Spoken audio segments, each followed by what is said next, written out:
Ratusan pekerja migran Indonesia (PMI) asal Kabupaten Gianyar bersiap ke luar negeri sambil menunggu panggilan dari tempat kerja. Sepanjang tahun 2021 tercatat sebanyak 196 PMI asal Gianyar yang sudah memiliki dokumen sah untuk berangkat. Kepala Dinas Tenaga Kerja Gianyar, Ana Agung Dalem Jagadito mengatakan dari 196 PMI itu ada yang menunggu panggilan dan ada yang sudah berangkat.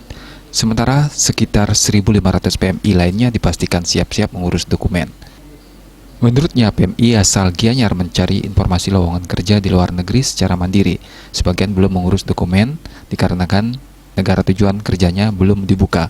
Saat ini baru 32 negara yang membuka diri untuk PMI. Sementara itu, pimpinan Lembaga Pelatihan Kerja LPK Mentari Asa Bali, Nyoman Artawo Putra mengatakan sudah memberangkatkan 2 angkatan pelatihan kerja ke Jepang.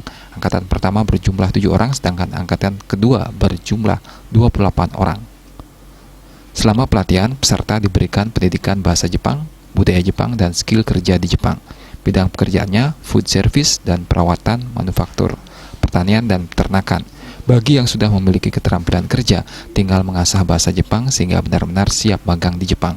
Artawo Putra menyampaikan dari 28 pemuda yang lolos pelatihan di Jepang, hanya 10 orang asal Gianyar, sementara sisanya berasal dari Kabupaten Bangli, Karangasem, Badung, Lombok, dan daerah lainnya. Wartawan Bisnis Bali melaporkan.